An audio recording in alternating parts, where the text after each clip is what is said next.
Hey everybody, what's going on? Okay, I'm finally back for a new video, and this is going to be the beginning of a few pickups videos I'm going to be doing. I'm going to be breaking it up into a few parts because I have a fair amount of stuff to get to that's been sitting here for a while. Today I'm going to be focusing on the movie pickups, steelbooks, stuff like that, and just a few other little things. So let's get into it.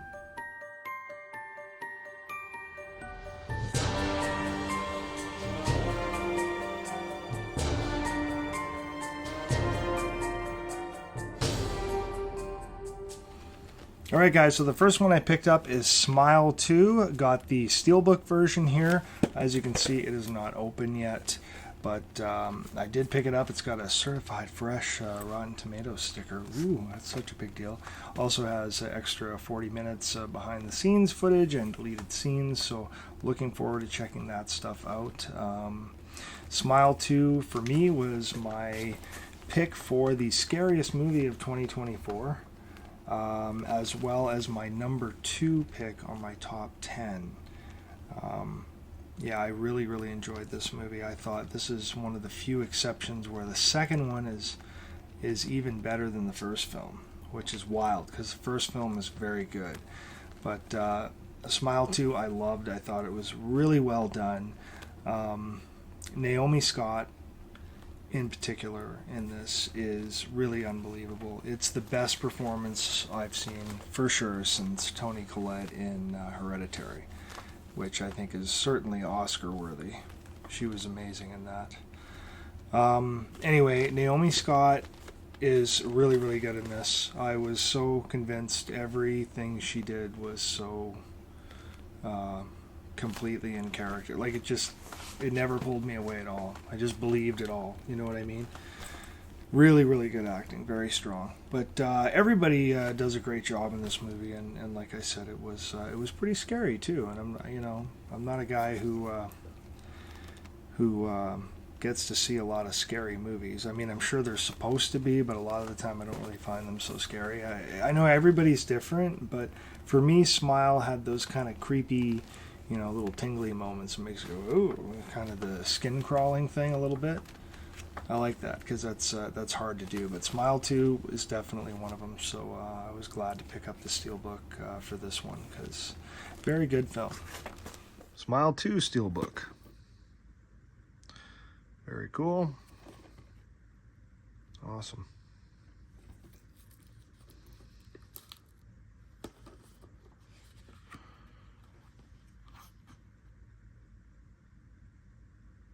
Cool.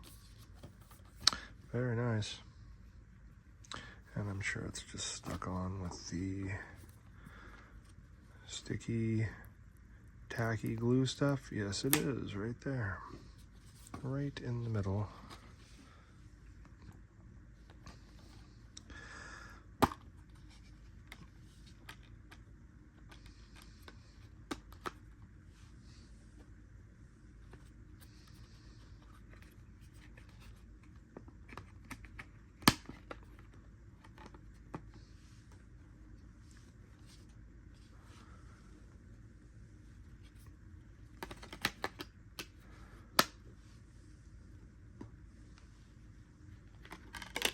Whoa, slippery.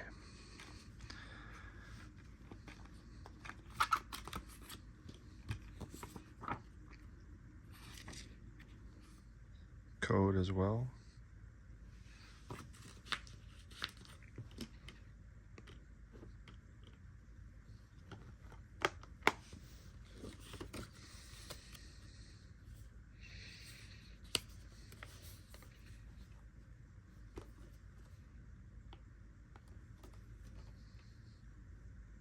Okay, next one up is Terrifier 3. Again, the steelbook. I'm a steelbook fiend, what can I say? Here it is here. It's still got the barcode on it and everything. Of course, I haven't opened it yet. Yeah, I think it's a kind of a cool looking steelbook. It's very simple, just a close-up of Art's face, but I do like the back with the spider webs and whatnot there. That's pretty cool. Yeah, so let's take a closer look at this thing.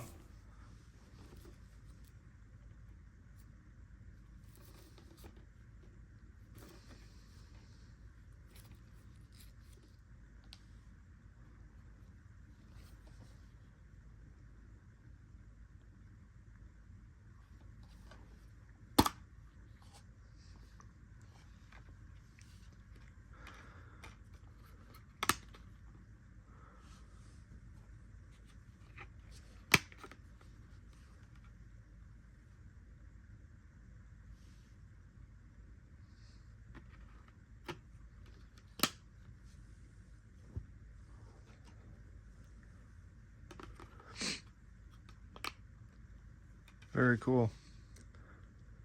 Terrifier 3. That's a cool looking set. Screen box. We'll add there for screen box. Cool. A little more of art there. Looks like a, almost like another kind of picture for cover art or something. Looks pretty cool. Very nice. Yeah, this is a gorgeous steelbook. Very cool. Beautiful. I like how the blood is a lot more reflective on it. That's pretty neat. Cool. Okay, and next pick up is Beetlejuice. And again, this is the steelbook. Very cool looking, I think. It's kind of textured on the front, and his hair is sort of 3D, as well as some of his suit and everything too. But very, very cool looking steelbook. Another one that I haven't opened, but I will do that again here and let you guys take a look while I do. And on to Beetlejuice. Very cool. Here's a look at the steelbook.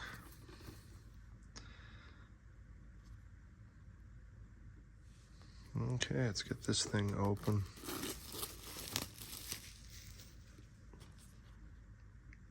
Oh yeah, very reflective and raised.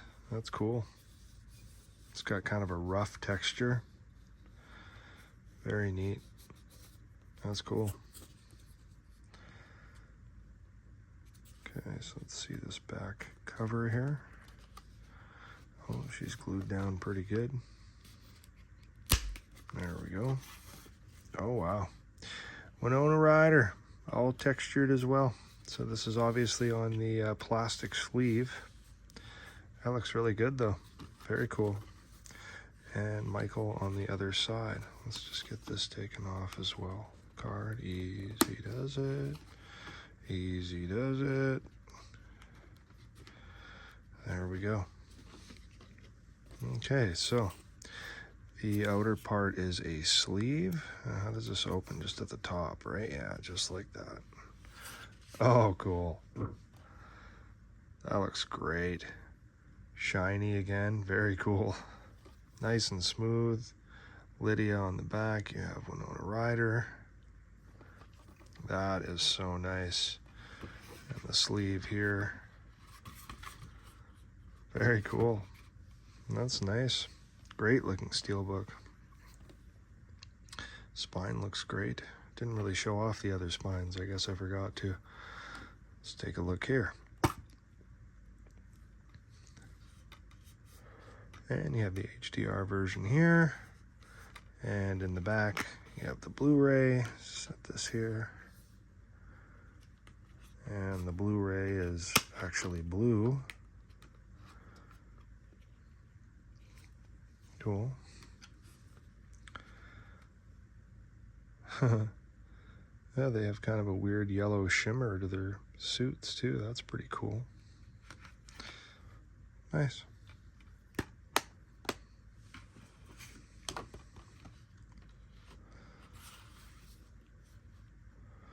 And there you have it.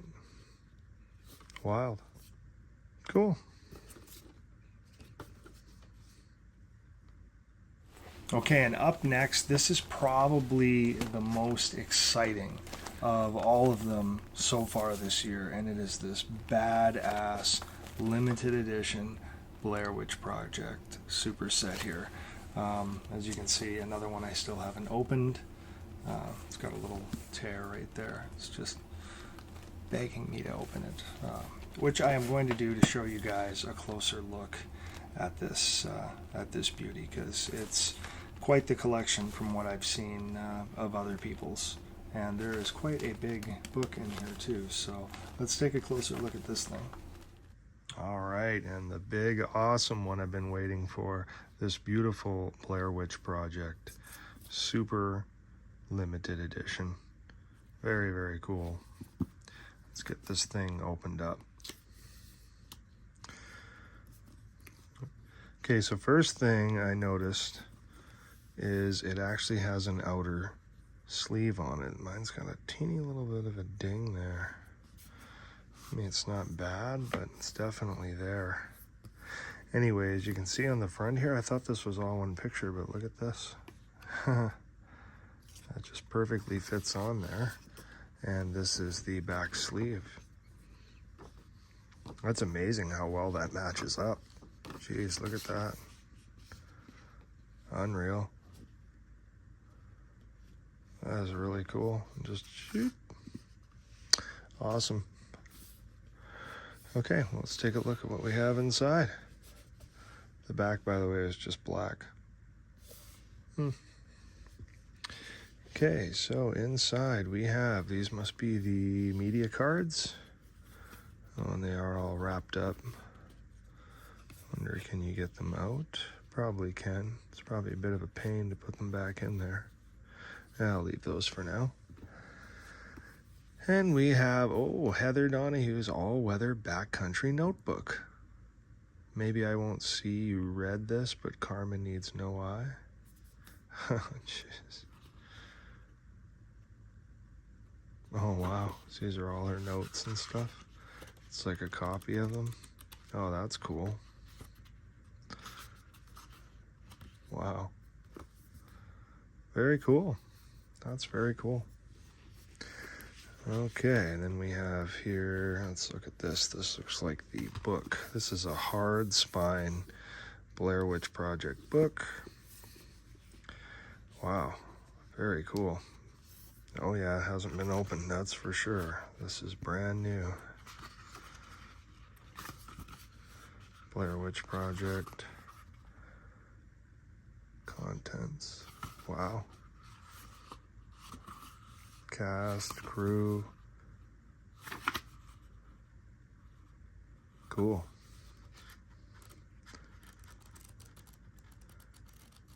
Oh, that's awesome. This is going to be fun to read. Right on. Awesome. That is quality, man. This is heavy, too. This is really quite a nice book. All right, now let's take a look at the disc. It's pretty cool artwork. Oh, nice. We're upside down. Oh my God. Gotta fix that.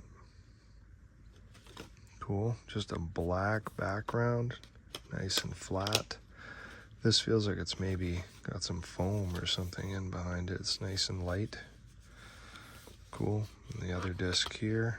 This would be the special features. Again, just a black flat background. Cool. That's really nice. Feels quality. I like it a lot.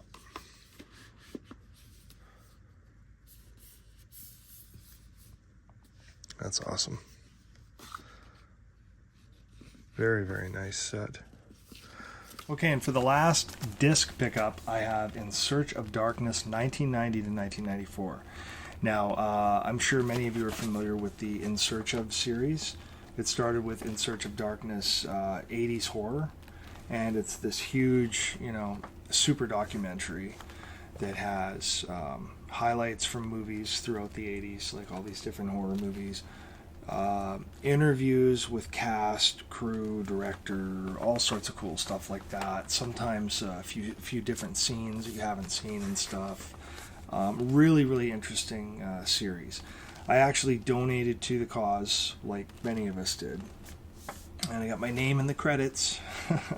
I did it for the second one as well because they put out a second chapter of more 80s horror, which is kind of wild.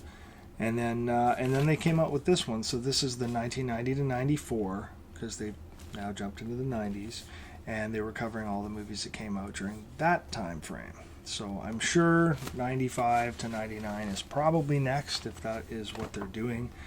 But I'm kind of hoping now that they might dive into this again and cover some that they may have missed.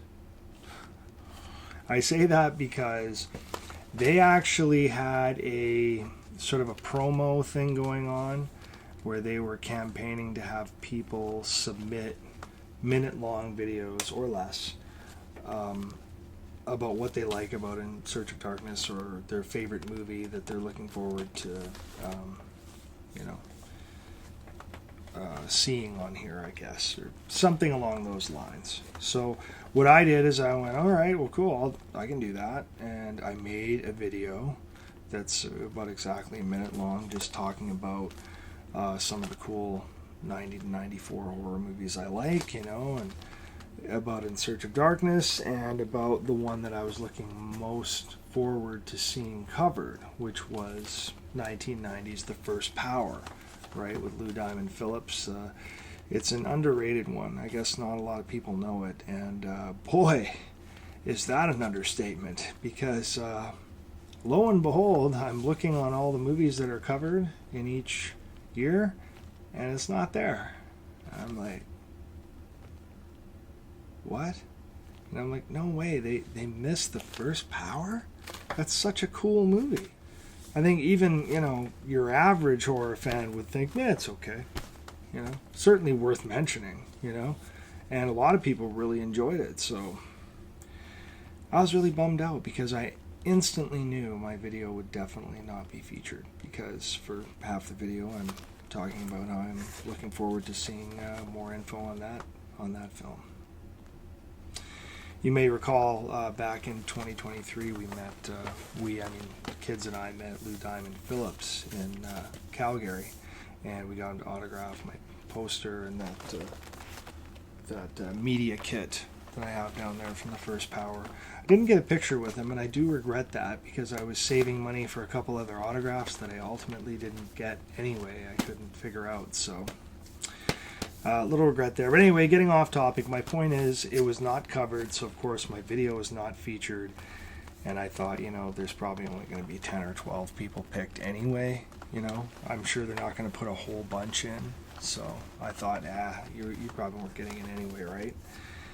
And then I got to the videos, and yeah, I think there's probably more like 40 videos on there. You know, and some are pretty simple, and I tried to dress mine up a little bit and look okay, you know, so I figured I definitely had a good shot of being on there had I not been talking about a movie that they didn't feature. I wish I could have been there when they were watching my video and went ooh, we didn't cover that, did we? That's right. That's that one with Lou Diamond Phillips? And the guy with that weird mask, and the oh yeah, and he's got that, there's that scene where he's walking down a hallway and there's a ceiling fan spinning or whatever. Oh, yeah, that's cool. I forgot about that. Damn, we should have put that in there. Yes, you should have. God damn it. That sucks. So, yeah, a bit of a bummer there. But, you know, if I still have the video, I'll show it to you now, because it's only a minute long. I mean, I filmed it for nothing. I may as well show it to you guys if I have it. So what I love about In Search of Darkness is these are really well-made documentaries by real horror fans, and they cover pretty much everything you can think of from the time period. And there's a lot of obscure ones in there, as well as all of the classic favorites that we've grown to love. So I'm looking forward to the 90 to 94 collection, probably the most for some of my favorites in the period, like Army of Darkness, you know, what that's going to be like, Candyman, the original It, you know, with Tim Curry as Pennywise.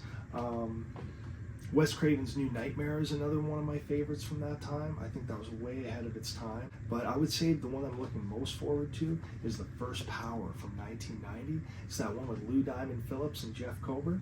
He was wearing a mask kind of like this thing right here. Anyway, that movie always creeped me out, and I feel like it's super underrated, doesn't get enough love, so I hope they definitely zoom in on that one a little bit, because it's one of my favorites. Did you like how I had some black tape across my Edmonton Oiler logo here? Just because I was worried maybe they wouldn't show it if you had like a sports team or something in the shot. I was just thinking that, so I thought, I'll just cover it with a piece of tape. That's how seriously I took it. Yeah, anyway, that's too bad they didn't feature The First Power, because I was really looking forward to that. It was kind of a big bummer after that, just to you know, pop that balloon. I was like, oh. Like, it's still awesome, and there's plenty of reason to celebrate. Cool, you know, like it's fun. There's some great movies in there, but you're just, there's a hole, and it's, oh man, how could you miss that? It's a shame how few people know about The First Power. You gotta watch it. It's a great movie. All kinds of fun. Anyway, whatever. Kind of a bummer, but that does it for the disc pickups. Now, there is one other thing I wanted to quickly review with you guys. Speaking of reviews, I did a few reviews, as you know, this year. What did I do? Hard Eyes and The Monkey I just recently did as well. I don't think I reviewed any other ones, but I did write down the horror films I've seen this year already, because I did want to at least just bring them up. Like, I saw Wolfman. That was the first one of the year to see. I was really looking forward to that. And, you know, I'm not going to give up any spoilers with any of this stuff. I'm just going to quickly review it. The Wolfman was pretty disappointing for me. I give it a 5.5 out of 10. If you have a daughter, you know, like if you're a father with a daughter, or maybe a granddaughter or something, you might relate to it a little bit in some ways. But yeah, it's not the kind of Wolfman you'd be expecting at all. And appearance-wise, it's not what you'd be expecting. It's just very different. I mean, I don't want to wreck anything, but I wasn't a big fan of it. I don't think I'll be watching that one again, unfortunately. Was not a big fan of Wolfman. Second one I saw was, I can't remember if it was, I think it was Presence. So I saw Presence, and I was looking forward to it because it was this neat idea of a film, you know, almost like a found footage. I guess it is a found footage technically, but it's filmed through the eyes of the ghost that's haunting this place. And immediately I thought, well, there could be some issues with that, but I was still looking forward to it. I thought it would be pretty cool. So I watched it. It was not cool for me. It was okay. What did I give it? I gave it a 6 out of 10. So I mean, it was better than Wolfman, but I felt some of the acting was just ouch, bad. Yeah, I just didn't think the acting chops were very good there. It kept constantly taking me away. I was like, ooh, I don't know. Anyway, wasn't a big fan of that. I didn't find any of it scary at all. Like, it wasn't even really meant to be like that. It's like sort of a sub-story. Yeah, that's sort of... Again, I don't want to give anything away, but it's... I don't know. It's more like a drama... thriller, not thriller though. Yeah, I don't think the idea worked, I suppose. I guess that's what you could say. Alright, next one I saw was Mark Wahlberg's new film that was called Flight Risk. I believe that's a Mel Gibson movie, actually. And I was hearing things like, oh, Mark's hasn't been this, you know, crazy since Fear. If you remember him in Fear with Reese Witherspoon. That was a cool movie. He played one heck of a creepy, scary, nutty boyfriend. He was great in that, though. But in Flight Risk, I thought he was pretty good. He was quite a character. He was kind of weird and kind of gross. But the movie has Topher Grace in it as well. The movie itself was, you know, not bad. It was a reasonable story. I didn't think it was a bad movie. I didn't think it was a great movie. Definitely better than the previous two, and I gave it a 7 out of 10, which for me is a win. It's a good movie. Great? No. Would I recommend it? Well, if it looks like it's interesting to you, like the story, then by all means, check it out. You know, I didn't mind it. It was entertaining for me. Next one was Hard Eyes, and I did a review on my channel with that one. That one I gave about a 7 out of 10. I know a lot of people really loved it, as I said before. It's just, you know, it's more of a rom-com. It's more of something for, you know, fans of those kind of Hallmark movies and stuff, and know them and know how they can be kind of cheesy, and that they still followed all that stuff despite all this chaos going around them. Like, in that respect, it's kind of clever, but it sort of misleads you in the beginning. You really think you're going to get kind of a classic slasher, and I guess I was disappointed because it looked really cool. I was like really enjoying the first act of that film. I thought it was really cool, but overall, I gave it a 7. So it was cool. Some people liked it more than others, but I wish they kept it a little more serious personally. But I know a lot of people loved it, so it is what it is. And the next one I saw after that was actually Companion. I didn't talk about that, but Companion for me was an 8 out of 10. Like, it was a solid movie. So far, the best one I had seen, all year. I thought it was well acted. I thought it was an interesting story. Overall, I really enjoyed it. I thought it was a solid film. And up until The Monkey that I just reviewed, which is the last one I've seen this year, like the new, horror thriller kind of genre films, I gave The Monkey about 8.25. Probably for Osgood Perkins' originality, I think, because I had as much fun with that movie as well. I thought it was well done and fun.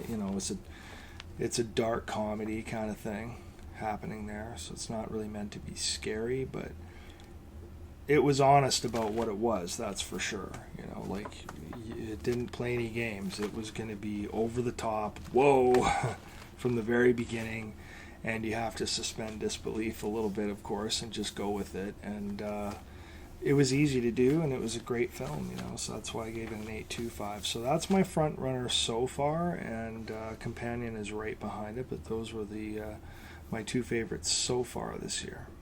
Alright guys, so that's pretty much it for now for the movie and steelbook pickups and stuff like that. I'm going to get you part 2 coming up as soon as I can. I'll show you all the t-shirt pickups and stuff. I mean, we got terror threads. I have all kinds of fright rags. I got some cavity colors. We have all sorts of stuff like that coming up, as well as the Retro Realms video games packages I've been talking about. I am going to work on that also. So anyway, hopefully you will see those very soon. So stay tuned for that coming soon. And thank you all so much for watching as always, and we'll see you again for another one.